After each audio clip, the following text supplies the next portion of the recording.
Yeah. Yes, sir. So Djokovic beat Kyrgios in the Wimbledon final. Nadal had to drop out due to an injury, so sadly we missed the match of a lifetime.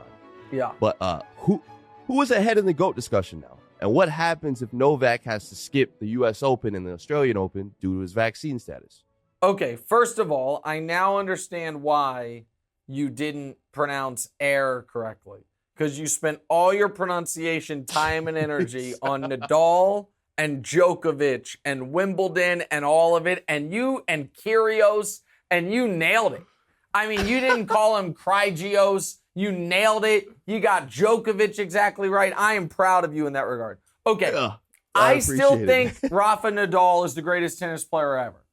Djokovic, though, continues to make a strong case. Now, it was a shame that we didn't get to see Djokovic, Nadal in the final. Anyone that knows anything about tennis, even if you're rooting for Kyrgios, you knew mentally he wasn't going to be able to sustain in the final, and he wasn't.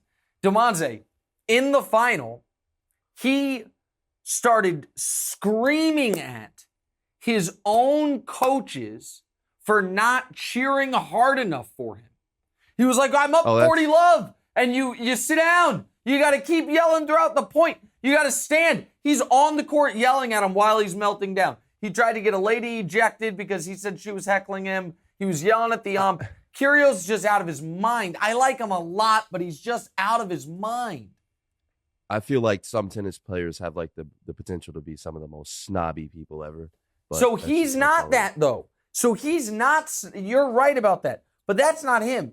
He's just doesn't have a full good control of his emotions. But so Djokovic, once Nadal was out with the injury, we did miss it. Because poor Nadal is going for the first single-season Grand Slam in 53 years, I think, since 69. I think it was Laver. I keep saying I think it was Laver, and then I never look it up. Rod Laver, single What about, how does Fritz feel right now?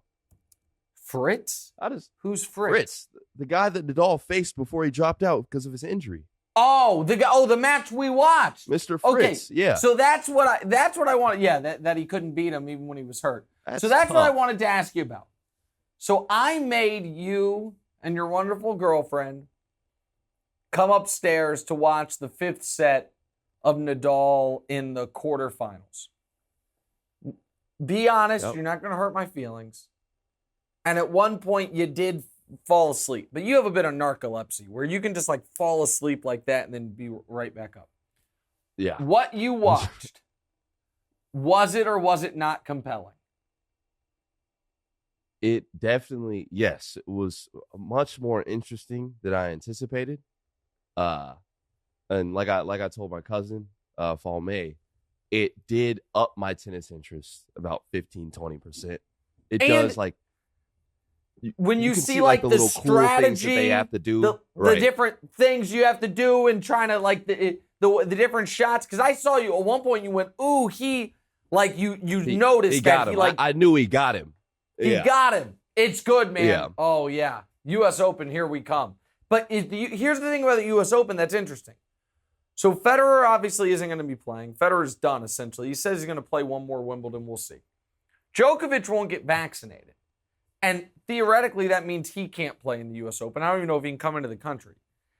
If Nadal's injury is so bad, the U.S. Open's around the corner. It starts in, 6 weeks? Less than that. Just about 6 weeks. I would imagine Nadal's going to be able to play. But if he's too injured to play, then all of a sudden it is wide open. And I don't know what the rule with Medvedev is, because are the Russians allowed to play in the U.S. Open? They weren't allowed to play in Wimbledon. I'm not certain what the U.S. Open's rule is going to be. But I hope Nadal gets to play. I wish we would have gotten to see Nadal Djokovic. We didn't. Credit to Djokovic for keeping his cool. Djokovic, who dropped the first set and then came storming back, handled it all well. And he handled it all gracefully. He's not my favorite, but I give him credit. He's a great champion, 21 majors now. And I think now he does have the most major finals of anyone ever, with 32 major finals, 21-11 in them. All right, that's enough for Nick's Tennis Corner until the U.S. Open.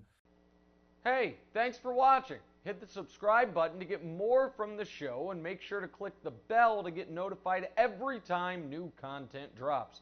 Check out full episodes of What's Right wherever you get your podcasts, or just click the link in the description below.